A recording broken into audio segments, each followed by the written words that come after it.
ಒಂದಿಷ್ಟು positive negative ಕೂಡ ರೆಸ್ಪಾನ್ಸ್ನ face ಮಾಡುವಂಥ ಸಿಚುವೇಶನ್ಗಳು ಬಂತು, ಸನ್ನಿವೇಶಗಳು. ಬಟ್ ಈ ಸಿನಿಮಾಗೆ ಪರ್ಟಿಕ್ಯುಲರ್ ಆಗಿ ಅದೇ ನಿರ್ದೇಶಕರ ಜೊತೆಗೆ ಒಂದು ಮಲ್ಟಿ ಸ್ಟಾರರ್ ಸಿನಿಮಾ ಅಂದ ತಕ್ಷಣ ನಿಮ್ಮಲ್ಲಿ ಕ್ಯಾಲ್ಕುಲೇಷನ್ ಏನು ಶುರುವಾಯಿತು? ಸೊ ಈಗ ಅನಿಸ್ತಾ ಇದೆ ಕ್ಯಾಲ್ಕುಲೇಷನ್ ಎಷ್ಟು ದಿನ ಬೇಕು ಅಂತ ಸ್ಟಾರ್ಟ್ ಆಯ್ತು. ಫಸ್ಟ್ ಅಲ್ಲಿ ಗೊತ್ತಾಯ್ತು ಇದು ಮಲ್ಟಿ ಸ್ಟಾರರ್ ಅಲ್ಲ, ಗೆಸ್ಟು ಅಂತ. ಅಲ್ಲಿಗೆ ಕ್ವಶನ್ಸ್ ಮುಗಿದೋಯ್ತು. ಹೋದೆ, ಮಾಡಿದೆ, ಬಂದೆ. ಕ್ಯಾಲ್ಕುಲೇಷನ್ ಏನು ಬರಲಿಲ್ಲ. ಕ್ಯಾಲ್ಕುಲೇಷನ್ ಬರೋದು ಅವ್ರು ಫೋನ್ ಹಾಕ್ಬಿಟ್ಟು ನಿನ್ನೊಂದು 50 ದಿನ ಬೇಕು ಅಂದರೆ ಫಸ್ಟ್ ಧ್ರುವ ಫೋನ್ ಆಗ್ತಿದ್ದಾವೆ, ನಿನ್ನ ಕಥೆ ಏನು ನನ್ನ ಕಥೆ ಏನು. ಇಲ್ಲಿ ಏನಿಲ್ಲ, 3 to 4 days ಕೇಳಿದ್ರು, ಹೋದೆ, ಮಾಡಿದೆ, ಬಂದೆ ಅಷ್ಟೇ.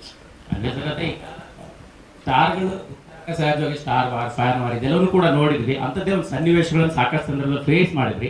ಸೊ ಪರ್ಟಿಕ್ಯುಲರ್ ಆಗಿ ನಿಮ್ಮ ಫ್ಯಾನ್ಸು ಈ ಸಿನಿಮಾ ನೋಡೋಕೆ ಬರುವಂಥವ್ರಿಗೆ ಏನು ಹೇಳಕ್ಕೆ ಇಷ್ಟಪಡ್ತೀವಿ ಸರ್? ಅಂದರೆ ಈಗ ಸ್ಟಾರ್ ವಾರ್ಸ್ಗೂ ಇದಕ್ಕೂ ಏನು ಸಂಬಂಧ? First part of the question, second part of the question. Sir ಅಂದ್ರೆ ಫ್ಯಾನ್ಸ್ ಏನು ಅಂತ ಹೇಳಿದ್ರಿ, ಅದಕ್ಕಿಂತ ಸ್ಟಾರ್ ವಾರ್ಸ್ ಅಂದ್ರೆ 2 ಪ್ರಶ್ನೆ. ಸರ್ ಈಗ ಒಂದು ಸಿನಿಮಾದಲ್ಲಿ ಅವರ ಫೇವರೇಟ್ ಸ್ಟಾರ್ ಇದ್ದಾಗ ಸಹಜವಾಗಿ ಕಂಪ್ಯಾರಿಸನ್ ಶುರುವಾಗುತ್ತೆ. ನಮ್ಗೆ ಈ ಪಾರ್ಟ್ ಅಲ್ಲಿ ಇವ್ರು ಇರಬೇಕಿತ್ತು, ಈ ತರ ಡೈಲಾಗು, ಅದೆಲ್ಲವನ್ನು ನೀವು ಆಲ್ರೆಡಿ ಒಂದಿಷ್ಟು ಸಂದರ್ಭದಲ್ಲಿ ಫೇಸ್ ಮಾಡಿದ್ರಲ್ಲ. ಸೊ ಅಭಿಮಾನಿಗಳಿಗೆ ಫಸ್ಟ್ ಹೇಳ್ಬಿಟ್ಟೆ, ಧ್ರುವ ಸರ್ಜಾ ಅವರು 130 ದಿನ ಕೆಲಸ ಮಾಡಿದ್ದಾರೆ, ನಾನು ಬರೀ 3 ದಿನ ಕೆಲಸ ಮಾಡಿದ್ದು ಅಂತ. ಆವಾಗ 3 ದಿನದಲ್ಲಿ ಇನ್ನೇನು ಎಕ್ಸ್ಪೆಕ್ಟೇಷನ್ ಮಾಡ್ತೀರಾ? ಅಷ್ಟೇ, ಬರ್ತಾ ಇರಬೇಕು, ಮಾಡ್ತಾ ಇರಬೇಕು, ಹೋಗ್ತಾ ಇರಬೇಕು. ಹೀರೋ ಅವರೇ, ಮುಗಿತಾರೆ. ಕಾಲಭೈರವ ಹಾಗೂ ಸುಧೀರ್, ಸೊ ಇಬ್ಬರಲ್ಲಿ ಮೋಸ್ಟ್ ಡೇಂಜರಸ್ ಯಾರು? ಎದುರುಗಡೆ ಯಾರು ನಿಂತಿದ್ದಾರೋ ಅದ್ರ ಮೇಲೆ ಡಿಪೆಂಡ್ ಆಗುತ್ತೆ. ನನ್ನ ಹತ್ರ ಏನಿಲ್ಲ. ಎದುರುಗಡೆ ರಾಧೆ ನಿಂತಿದ್ರೆ ಕೃಷ್ಣ ಆಗ್ತೀವಿ, ಇನ್ಯಾರೋ ನಿಂತಿದ್ರೆ ಕಾಲಭೈರವ ಆಗ್ತೀವಿ, ಬಸ್ಕೊಂಡು ನಿಂತಿರೋದ್ರೆ ಅಡುಗೆಯವ್ರು ಆಗ್ತೀವಿ, ಬೌಲಿಂಗ್ ಮಾಡೋರಾದ್ರೆ ಬ್ಯಾಟ್ಸ್ಮನ್ ಆಗ್ತೀವಿ. ಅಷ್ಟೊಂದು ಮುಗಿದೋಗುತ್ತೆ. ಜೆಂಡರ್ ಚೇಂಜ್ ಆಗಿದ್ದ ದಿನ ಮಾತಾಡೋಣ. Any doubts? I am very sure. Dhruva sir, ಇದು ಗಮನಕ್ಕಿದೆಯೋ ಇಲ್ಲೋ, but the first time fans ವಾರ್ಗೆ ಬ್ರೇಕ್ ಹಾಕಿ ಸಪೋರ್ಟ್ ಮಾಡ್ತಾ ಇದ್ದಾರೆ ಕೆಡಿ ಸಿನಿಮಾಗೆ. ಅಂದ್ರೆ ವಿಷ್ಣುವರ್ಧನ್ ಸರ್ ಇರ್ಬೋದು, ದರ್ಶನ್ ಸರ್ ಹಾಗೂ ಅಪ್ಪು ಸರ್ ಫ್ಯಾನ್ಸ್ 3 ಜನ ಸೇರ್ಕೊಂಡು ಕೆಡಿ ಸೆಲೆಬ್ರೇಷನ್ ಅಂದ್ರೆ 350 ಟಿಕೆಟ್ಗಳನ್ನ ಈಗಾಗಲೇ ನಿಮ್ಮ ಅಭಿಮಾನಿ ಒಬ್ರು ಖರೀದಿಸಿದ್ದಾರೆ. ಸೊ 4 ಜನ ಫ್ಯಾನ್ಸ್, ಸ್ಟಾರ್ ಫ್ಯಾನ್ಸ್ ಸೇರ್ಕೊಂಡು ಈ ಸಿನಿಮಾವನ್ನ ವೆಲ್ಕಮ್ ಮಾಡೋದಕ್ಕೆ ರೆಡಿ ಮಾಡ್ಕೊಳ್ತಾ ಇದ್ದಾರೆ, ಅಂದ್ರೆ ನಿರ್ಧಾರ ಕೂಡ ಮಾಡಿದ್ದಾರೆ. ಏನ್ ಹೇಳ್ತೀರಾ ಈ ಒಂದು ಫ್ಯಾನ್ಸ್ ವಾರ್ಗೆಲ್ಲ ಬ್ರೇಕ್ ಹಾಕಿ ಎಲ್ಲ ಒಟ್ಟಾಗಿ ಸೆಲೆಬ್ರೇಟ್ ಮಾಡ್ತಾ ಇದ್ದಾರೆ ಒಂದು ಸಿನಿಮಾ? ಖುಷಿ ಆಗುತ್ತೆ ಮೇಡಮ್. ಅಂದರೆ ಎಲ್ಲ ನೀವು ಹೇಳಿದಂಥ ಎಲ್ಲ ಸೀನಿಯರ್ ಆ್ಯಕ್ಟರ್ಸ್ ಫ್ಯಾನ್ಸೂ ಒಂದು ಸಿನಿಮಾ ನೋಡ್ತಾ ಇದ್ದಾರೆ ಅನ್ನೋದು ಖುಷಿ ವಿಚಾರ. ಇನ್ನೊಂದು ಕ್ವೆಶ್ಚನ್ ಏನು ಮೇಡಮ್? ಫ್ಯಾನ್ಸ್ ವಾರ್ ಅನ್ನುವಂಥದ್ದು ಯಾವಾಗಲೂ ಸಿನಿಮಾ ರಿಲೀಸ್ ಆದಾಗ, ದೊಡ್ಡ ಸ್ಟಾರ್ ಸಿನಿಮಾಗಳು ರಿಲೀಸ್ ಆದಾಗ ಬಂದೇ ಬರ್ತಿತ್ತು. ಅದರಲ್ಲೂ ಸಹ ನೀವು ಹಿಂದೆ ಫೇಸ್ ಮಾಡಿರುವಂಥದ್ದು. ಬಟ್ ಈಗ ಅವರೇ ಸಪೋರ್ಟ್ ಮಾಡ್ತಾ ಇರುವಂಥದ್ದು ಎಷ್ಟು ಖುಷಿ ಕೊಡುತ್ತೆ.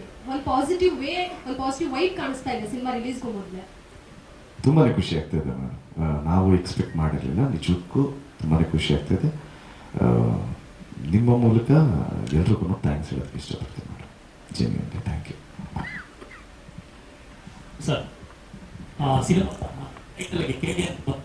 ಫುಲ್ ಫಾರ್ಮ್ ಅನ್ನ ಕೇಳಿದ್ರೆ ಏನಾದ್ರು ಅರ್ಥ ಮಾಡ್ಕೋಬೋದು ಅಂತ ಸರ್ ಹೇಳಿದ್ದು. ಈಗ KD ಕಿಚ್ಚ ಮತ್ತೆ ಧ್ರುವ ಅಂತ ಕಾಂಬಿನೇಷನ್ ಅನ್ಕೋಬೋದು ಸರ್.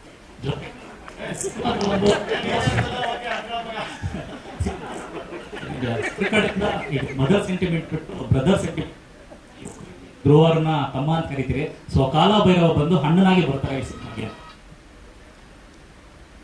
S, true.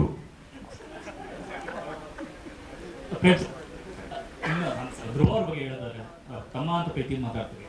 ಈಗ ನನ್ನ ಪರ್ಸನಲ್ ರಿಲೇಶನ್ಶಿಪ್ ಹೇಳ ಸಿನಿಮಾದ ಅದು ನಂಗೆ ಗೊತ್ತಾಗಿಲ್ಲ. ಸಿನಿಮಾದಲ್ಲಿ ಏನು sir, is a star, is a very big popular name, is doing extremely well for himself. And ಅವರು ತೆಗಿತಾರೆ ಬಡ್ಜೆಟ್ಸಲ್ಲಿ. ಸಿನಿಮಾದಲ್ಲಿ ಗೊತ್ತಾಗುತ್ತೆ ಅವರ ಒಂದು ನಿಲುವು, ಚಿತ್ರರಂಗದಲ್ಲಿ ಇರುವಂಥ ನಿಲುವು. So I am very proud of what he is doing. ಎಷ್ಟು 6 ಫಿಲ್ಮ್ಸ್, 6th ಇದು 6ನೇ ಸಿನಿಮಾಗೇನೆ ಇವತ್ತು ಈ ವೆಚ್ಚದ ಒಂದು ಸಿನಿಮಾ ತೆಗಿತಾ ಇದ್ದಾರೆ. 6ನೇ ಸಿನಿಮಾಗೆ ಈ ಬಡ್ಜೆಟಲ್ಲಿ ಒಂದು ಸಿನಿಮಾ ತೆಗಿತಾ ಇದ್ದಾರೆ ಅಂದಾಗ I think it is a great achievement. ಇಲ್ಲಿ ಅದನ್ನು ನೋಡಿದಾಗ I think we need heroes like that. We need ಈ ಥರ ಸಿನಿಮಾಗಳು ನಮ್ಮ ಚಿತ್ರರಂಗಕ್ಕೆ ಬೇಕು. ದುಡ್ಡು ಹಾಕುವಂಥ ಇಂಥ ನಿರ್ಮಾಪಕರು ಬೇಕು. ಇದನ್ನು ಸಪೋರ್ಟ್ ಮಾಡಿ ಒಳ್ಳೆ ರಿವ್ಯೂ ಬರೆಯುವಂಥ ನಿಮ್ಮಂಥ ಮಾಧ್ಯಮದವ್ರು ಬೇಕು.